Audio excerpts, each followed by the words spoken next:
O'zbekiston milliy jamoasi Gabon ustidan katta g'alaba qayd etdi.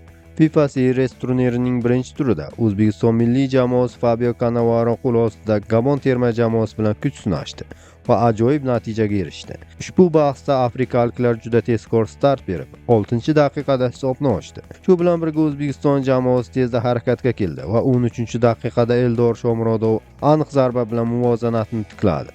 Ikkinchi bo'lim boshlanishi bilan O'zbekiston futbolchilari hujumni kuchaytirib, 59-daqiqada Jahongir O'rozov hisobda oldinga chiqardi. Shu tariqa milliy terma jamoa hujumdagi samarali harakatlar va strategik o'yin uslubi orqali raqibni bosim ostida ushlab turdi.